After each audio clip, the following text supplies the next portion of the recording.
With their deep dark eyes and gray-skinned bodies, they are pop culture's most familiar aliens, and they are known as the Greys. But what do we know about these presumed extraterrestrials? Eyewitnesses swear they have encountered these aliens, and they believe the Greys are here on a diabolical mission, abducting humans and conducting reproductive experiments. This is a very real phenomenon. Something is happening to these people. Who are they? Where are they from? And what do they want? Are they real? It's good to have an open mind, but not so open that your brains fall out. Next on UFO Files, the mystery of the Greys' agenda.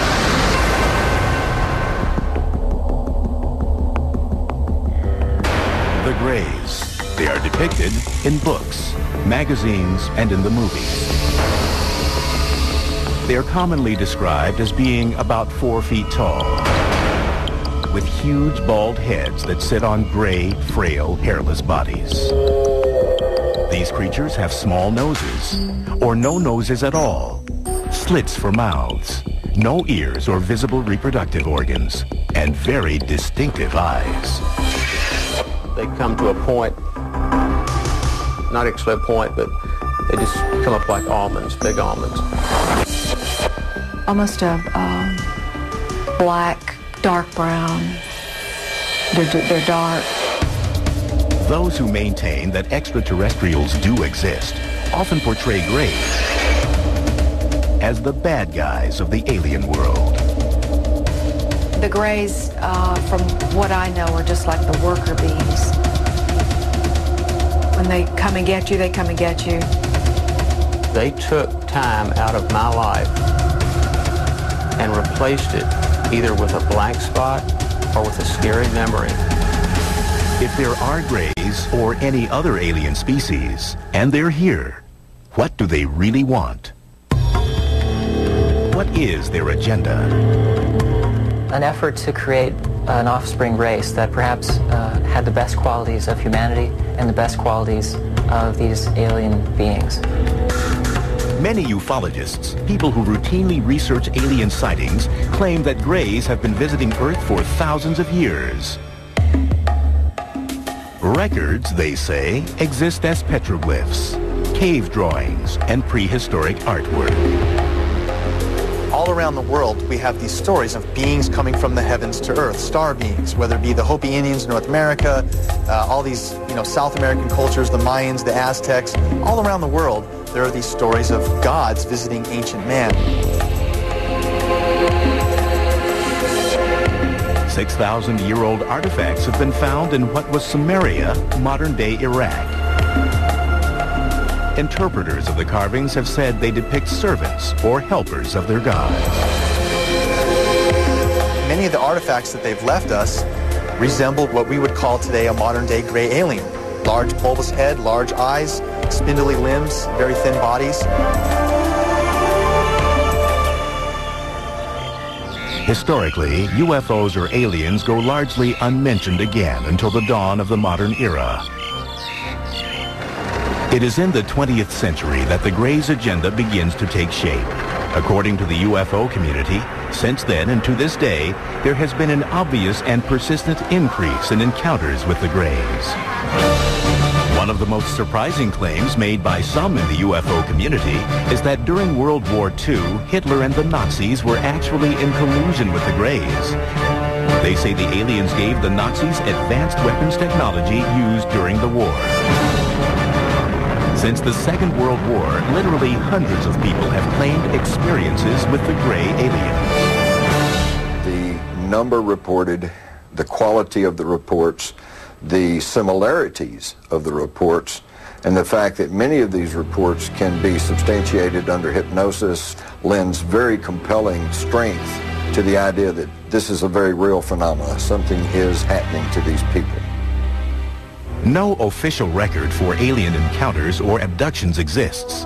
However, the National UFO Reporting Center in Seattle, Washington, keeps an unofficial tally of UFO sightings. Their statistics show that the number of sightings have gone from a handful every year in the early part of the 20th century to dozens by the middle of the 20th century, and then thousands every year beginning in the 21st century.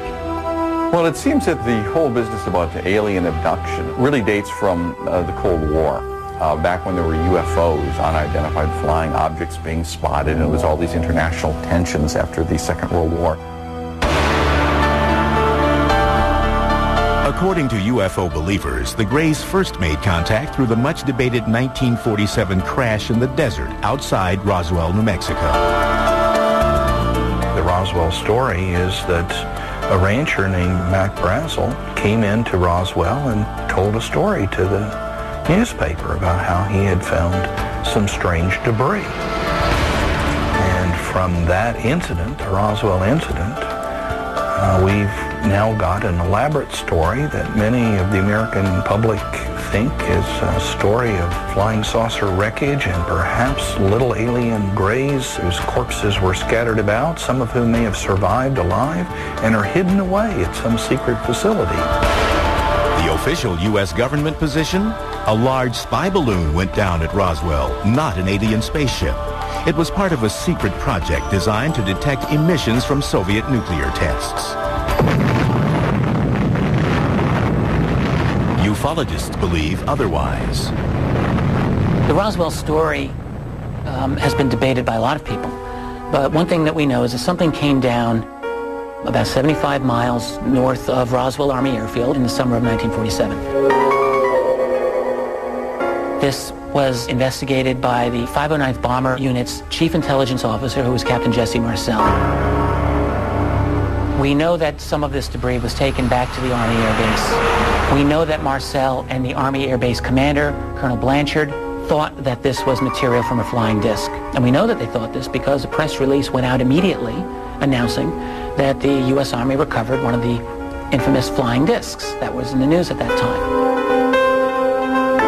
In the years since the Roswell incident, advocates argue that all contact between the Greys and the government have been kept top secret, despite repeated official government denials that a UFO crashed in the New Mexico desert. The stories won't die.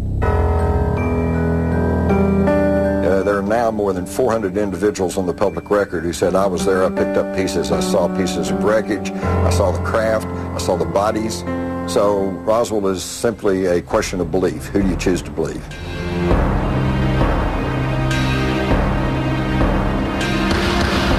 Fact or fiction? UFO sightings increased dramatically after the Roswell incident. In the 1950s, movie makers soon seized on these stories, and for the first time, alien creatures appeared invading Earth with an agenda, sometimes evil. Films like The Thing and Plan 9 from Outer Space tapped into the public's fascination and fears of UFOs. The Day the Earth Stood Still warned of terrible consequences if Earth did not press forward into space as a friendly partner. Stories of abduction by an alien race called the Greys soon followed. It was only really until the 1960s that people began to believe that they were actually being abducted themselves by beings from other planets. In 1961, a New Hampshire couple became the first people in history to officially report being abducted by the Greys. The Betty and Barney Hill story, of course, is one of the abduction experiences that kind of kicked off the whole abduction phenomenon.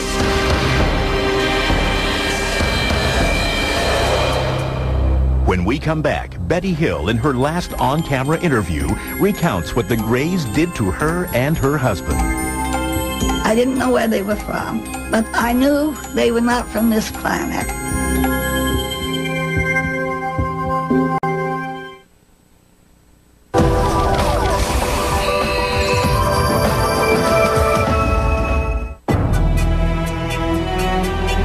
The case of Betty and Barney Hill remains the seminal alien abduction tale. It stands as the first ever recorded encounter with the Greys, the most popularly noted alien species said to visit the Earth. It allegedly occurred near Portsmouth, New Hampshire on September 19, 1961. To this day, skeptics cannot dispute every detail of the story. Believers see the Hills incident as the defining moment in gray history, when the nation and the world awoke to the troubling phenomenon of alien abduction. In her last on-camera interview, the late Betty Hill shared her experience.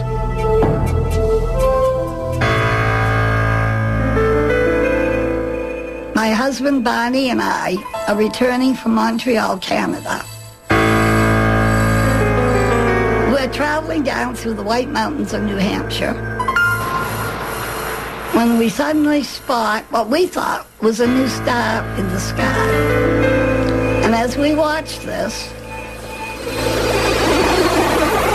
it changed direction and came in towards us. Barney pulled over, grabbed a pair of binoculars, and stepped out of the car to get a closer look at the menacing flying object. Betty Hill's niece, Kathy Martin, was a teenager when this incident occurred. At that time, through the binoculars, he saw the leader, what he called the leader, and crew members. There were people looking down at him. And as he's watching, it began to descend.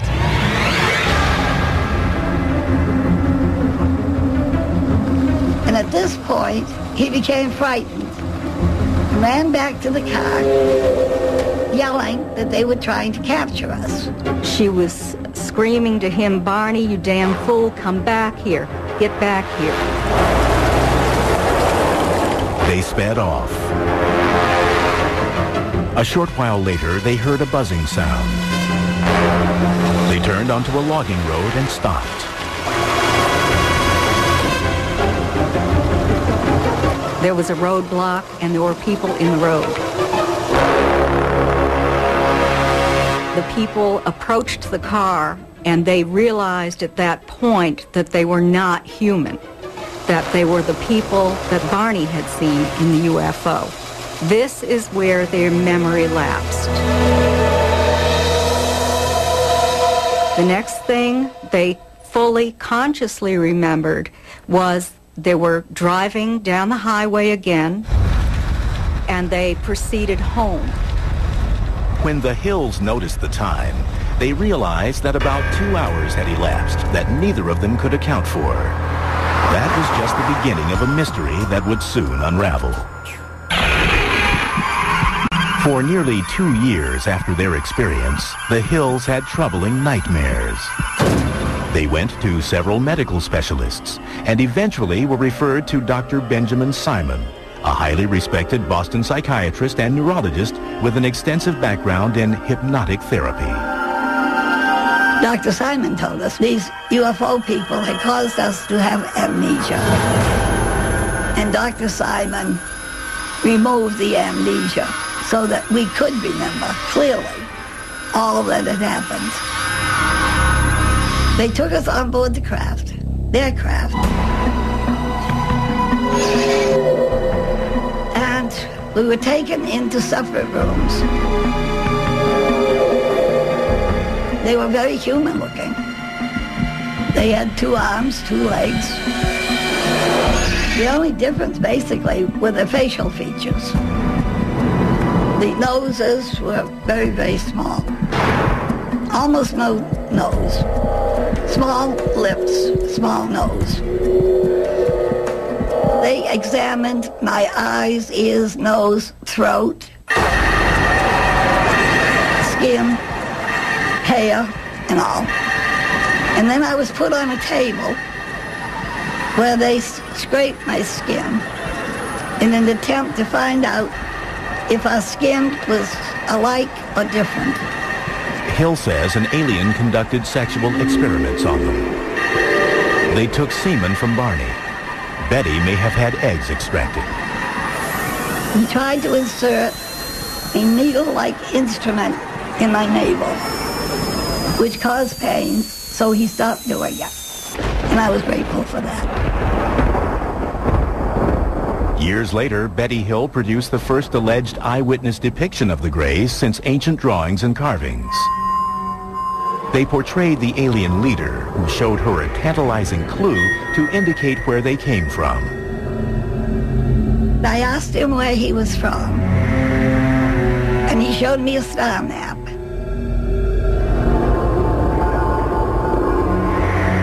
In a hypnotherapy session, a few years after her encounter, Betty drew a map of an alien star system. At the time, experts could not identify it. But then, in 1966, Marjorie Fish, an enterprising ufologist and amateur astronomer, became fascinated by Betty Hill's star map. Fish spent the next 7 years examining the map and constructing models, trying to match it to a known star system. It was only later, when a new star was discovered, that they found exactly what Betty had drawn on the star map. In 1973, after reviewing 23 star models, Marjorie Fish claimed to have found a fit. She declared that Betty Hill had drawn a star system some 40 light years from Earth, Zeta Reticuli. At the California Institute of Technology, Dr. Charles Beichman, one of the world's foremost astronomers, examined Zeta Reticuli. We have no way to possibly travel that far. We don't know of any way for any solid vehicle to go that sort of a distance. But relatively speaking, within the scale of the galaxy, it's a very nearby star. In a conventional Earth-based space shuttle, it would take nearly 1.5 million years to reach Zeta Reticuli.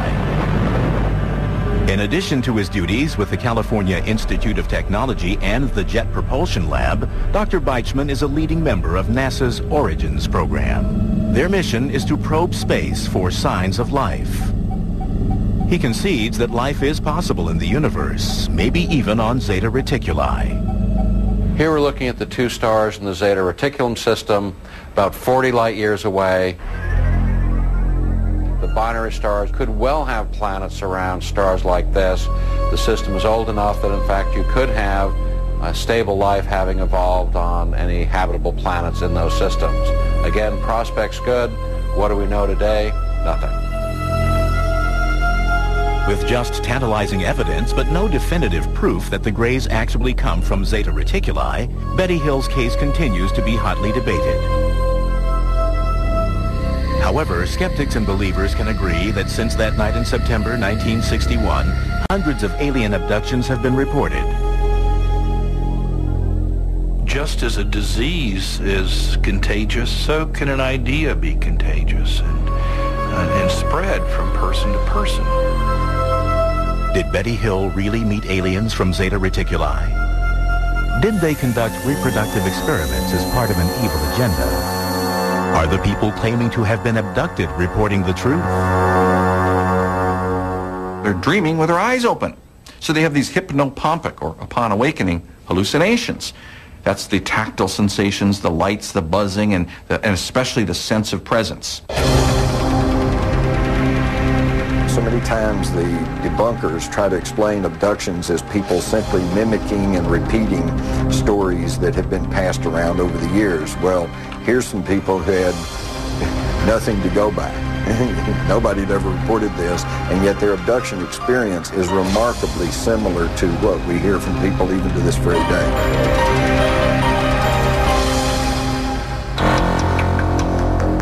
When UFO Files returns, charges that the U.S. government is conspiring to keep the true nature of the Greys' agenda from the public.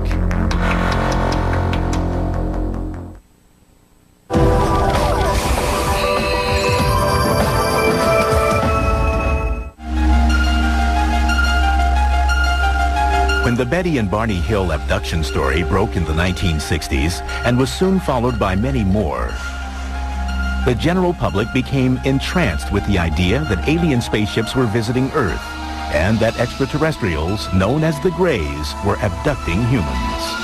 But in 1969, the U.S. Air Force dismissed the accounts in an investigation codenamed Project Blue Book.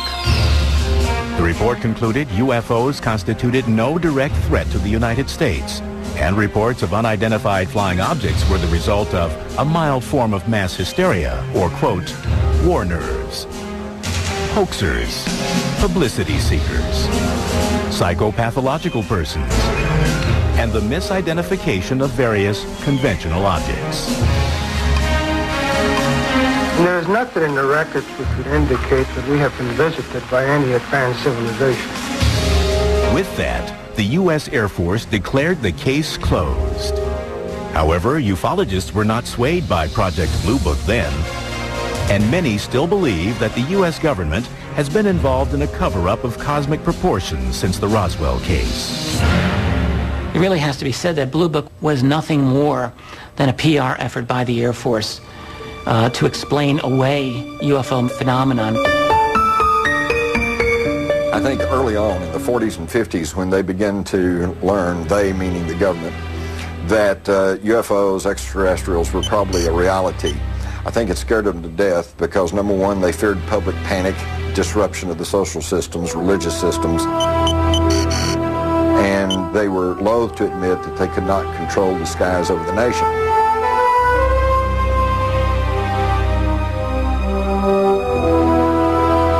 Try as the Air Force might to debunk UFOs again and again through the 50s and 60s, whoever's operating these UFOs didn't appear to read the Air Force reports because they kept showing up.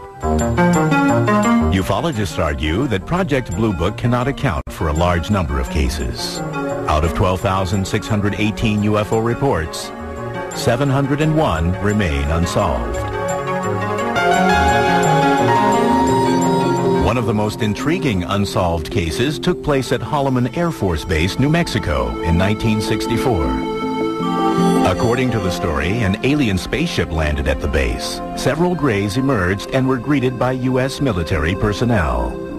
It later became the basis for the famous closing sequence in Steven Spielberg's Close Encounters of the Third Kind. This is absolutely, something we cannot confirm. However, it has to be said that a rumor of this came out immediately. An airman at Holloman Air Force Base who went into the town and started talking about this. And according to the accounts, he was highly distressed, very upset, didn't know what to do, and he was not seen again. 1984, two mysterious film canisters appeared, which would help perpetuate the claims of conspiracy theorists. Jamie Chandray in 1984 received this package in the mail, which was undeveloped film. There were two sets of undeveloped film. One was given to Bill Moore and one was given to Jamie.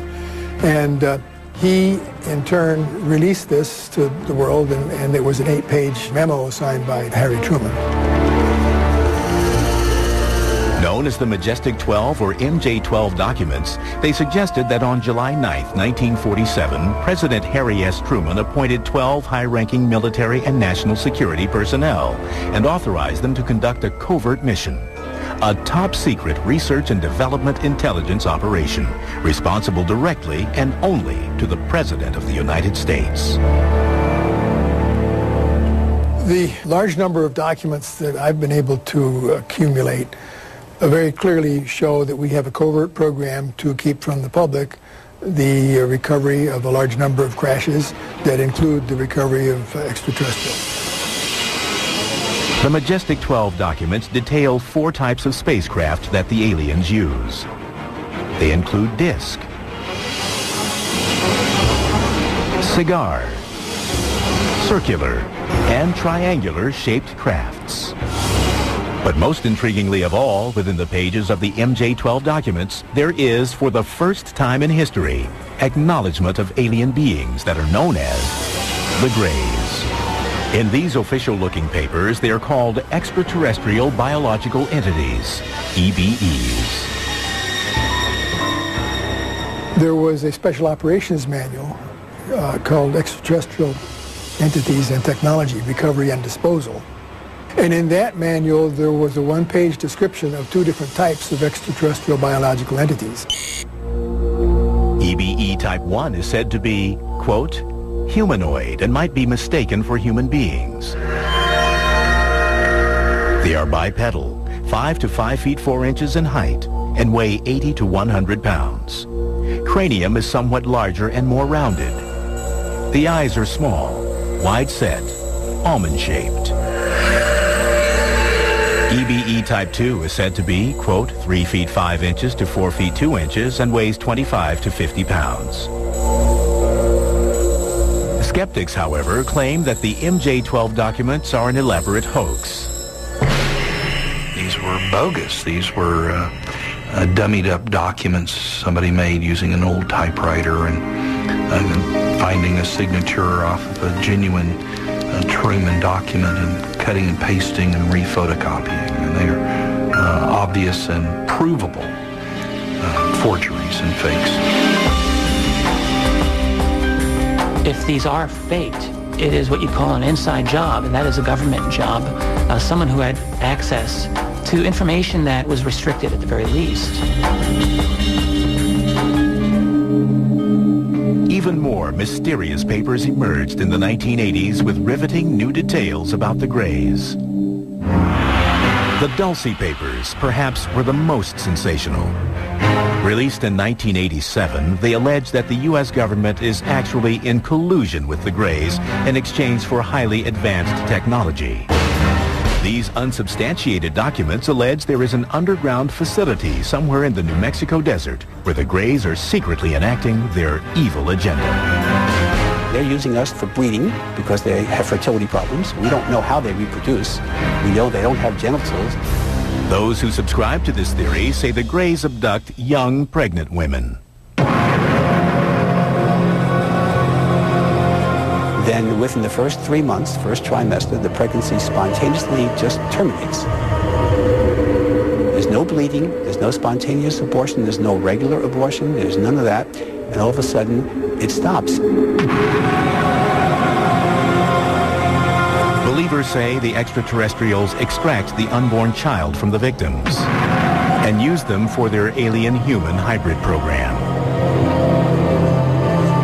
These fetuses, if you will, are somehow kept by the ETs in usually these tanks, we call them. They're kept in fluid, and then they're somehow raised to be adults. The release of these and other documents, coupled with new sightings, fueled the public's appetite for more information. People alerted to the phenomenon looked to the skies for signs of mysterious crafts and beings from an alien planet. There's no question that the UFO research field really exploded during the 1980s. It's an amazing phenomenon. You have, for the first time, widespread discussion of abductions. At the same time, the UFO phenomenon became a major part of U.S. popular culture, world popular culture at that time. It is very much debatable, but some say the term gray was first used in the 1980s to describe the extraterrestrials that are abducting humans and conducting reproductive experiments. The term itself, gray, used to describe these beings, seems to have become more common by the early and mid-1980s. I don't believe that it was common before that period of time. But do the Greys actually exist, or are they, in reality, a product of pop culture? The question arises, what happened, and to what extent does life imitate art or the reverse? It's hard to unsort some of this mess. It is my belief that there is a true core of reality to the UFO phenomenon. Ufologists insist that the Earth may be in the midst of a diabolical invasion of Greys. When we come back, we uncover the true horror of the Greys' agenda. They have an ongoing breeding program. I was about 8 weeks pregnant. Then it was just gone.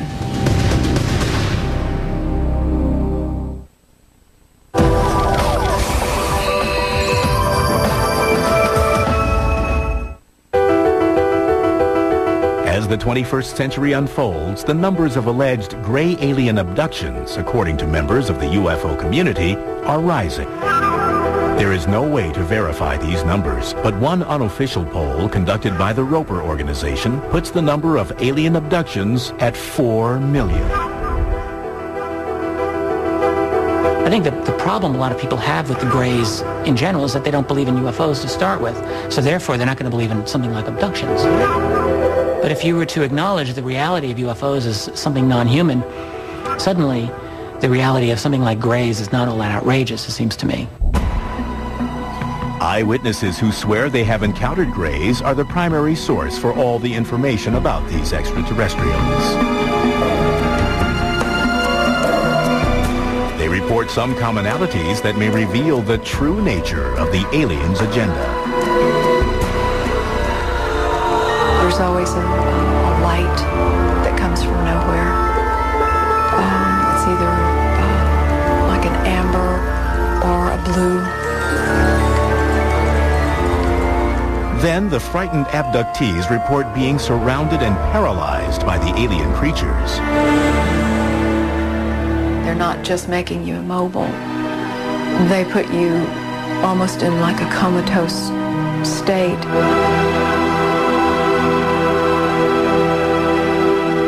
I've had occasions where I've been able to communicate with them to an extent which is a mixture of them speaking in a sense that seems to be telepathic. Some even claim the Greys will often whisk their human prize away into space.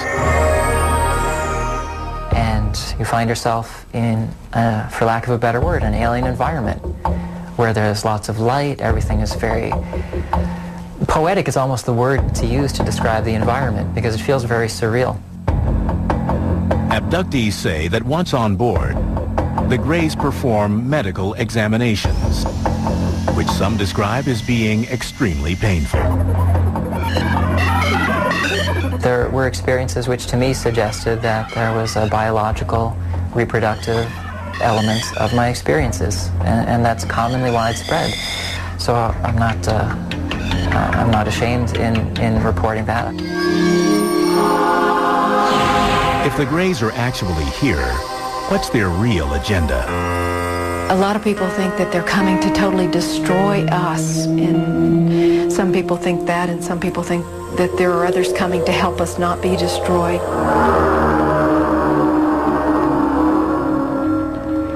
Hypnotherapist and self-proclaimed alien hunter Daryl Sims has been studying the abduction phenomenon for more than 30 years and believes he has uncovered the Greys' true mission. He specializes in recovering repressed traumatic memories from people who claim to have been abducted by aliens. One of the things you would do in the beginning with these people is to relax them completely, and the tone of my voice changes totally. Just focus on the sound of my voice. You'll find the sound of my voice causing your eyes to get heavier. The sound of my voice will comfort you. It'll protect you. And it's okay for you to relax completely. One of his clients, Donna Lee, is the president of the Houston UFO Network. She believes she has been abducted many times by the Greys. In the course of hypnotherapy sessions with Daryl Sims, she has recalled numerous terrifying encounters. She even believes the Greys took her unborn child. I never had anything involved that would have been a miscarriage. I was about 8 weeks pregnant. Then it was just gone. I mean, I did not have the bleeding that's involved. Nothing. In a later regression session, Lee recalled being in a brightly lit, sterile room. They brought a young girl into the room and left her there with me. And she was a hybrid, what we consider a hybrid, although she looked a lot like me. Her hair was, she had really bad hair though, but she looked a lot like me. And she was about the age that my child would have been at that point. Lee claims the hybrid child was about 9 years old. She sat there. I had that realization in that moment when they left me there with her and she looked at me that I know you. And it was this very sad, almost overwhelming sadness. For a while, I would still recall that longing for that again. To many experts, accounts of alien abductions are merely a product of an overactive mind. They say under hypnosis, subjects are open to suggestions. What happens under hypnosis is that people will generate imagery that they will often mistake for memories of things that actually happen rather than things that they're just producing. Second point is that when people recover these sorts of quote-unquote memories under these hypnotic regression sessions, they tend to credit them as being true.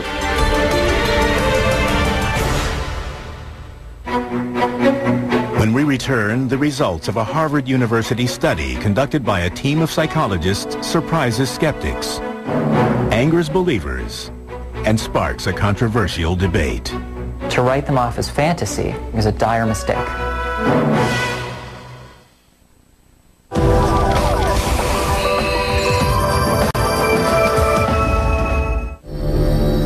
Are the earnest memories of abductees real or imagined? They come in without permission. They touch your body.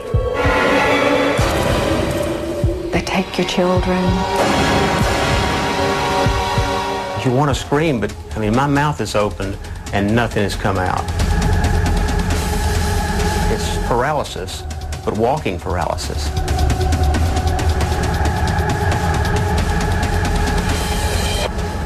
Do the Greys exist? And if so, are they on a devious mission?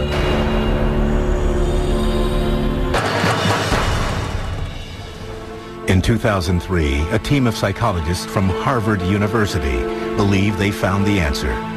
Led by Dr. Richard J. McNally, they conducted a unique experiment to measure the physiological responses, like heart rate and perspiration levels, of various types of trauma victims.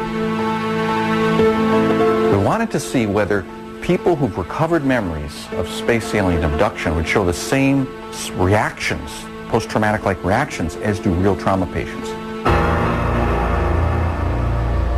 Our research group has been studying people with recovered memories of traumatic events. And one of the big challenges that we've had is distinguishing between those individuals who've recovered memories of, for example, childhood sexual abuse, or actually genuine memories, versus memories that were perhaps false memories. Dr. Scott Orr directed the lab tests. What this procedure involves is an individual coming in to the lab, sitting down with one of our counselors, and then describing a variety of experiences that they've had. We wire them up with recording electrodes so we can measure heart rate and skin conductance and facial EMG. In the lab, test subjects then listen to a 30-second audio tape of their own traumatic or abduction experience. You are lying naked, strapped to a metal table in the spaceship.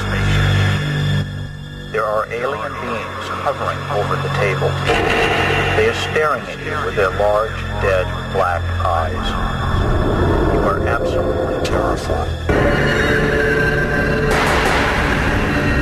Then they open their eyes and they make self-reports of emotional experiences that they had while imagining the scene. So we asked them to rate how much arousal they felt, how vivid the scene was for them, how in control they felt, how pleasant or unpleasant they felt, how much fear, how much sadness, a variety of different emotional experiences.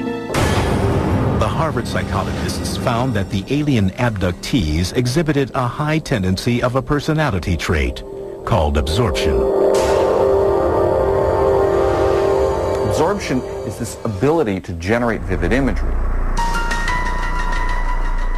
When you go to the movie, you become moved by it emotionally. When you read a novel, it comes alive before your eyes. You become entranced by a sunset. You become lost in daydreaming and fantasy. They're especially high on this, and this is related to the ability to generate rich and realistic imagery. The study further concluded that in most cases, the abductees are not lying. They really genuinely believe that the alien narrative accounts for the experiences that they've had, that they're sincere. They're not quote-unquote crazy.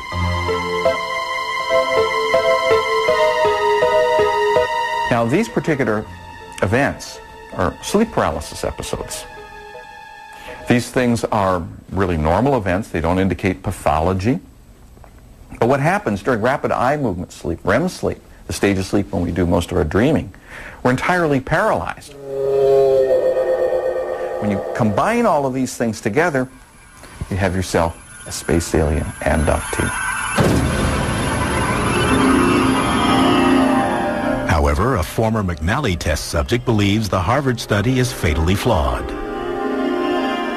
It might be that alien encounters do involve an altered state of consciousness, but to write them off as fantasy, I think, is a dire mistake, and that's where he goes wrong. I myself have had sleep paralysis. I know that the sensations are superficially similar to that of alien contact. Although there are similarities, it doesn't go far enough to account for it. But if Boucher and his fellow abductees are right, and the Greys really do exist, then they must come to Earth from somewhere. If not from Zeta Reticuli, then where? It's a 2,500-year-old question, goes back to the ancient Greeks who asked, is there life beyond the Earth? And now we're bringing the tools of 21st century science and technology to answer what simply is a very old question. There ought to be 1, 10, 100, or 1 million intelligent civilizations out there for us to be talking with. People who claim to have been abducted believe that intelligent alien life forms not only exist, but are already here. And they have crossed the cosmos with a purpose. I think the Greys' agenda is to make a better future for their children. I think it's that simple. And I think that part of that agenda entails also ensuring that humanity is also going to continue. I think it's a mutually beneficial agenda. Psychologists maintain, however, that the alien phenomenon is a product of overactive imaginations. The Greys, in my view, are in fact hypnopompic visual hallucinations that occur when people are arising out of a sleep paralysis episode. And their purpose for coming to Earth? They don't have one. They're hallucinations. It's good to have an open mind, but not so open that your brains fall out. Is the Greys' agenda real or imagined? Alien abduction? Fact or fiction? It's still a mystery, just like most abductions. They're never going to tell you why they're here, or who they are, or why they do what they do. Is it possible that ETs exist? I think they're here, and they've been here for a long time.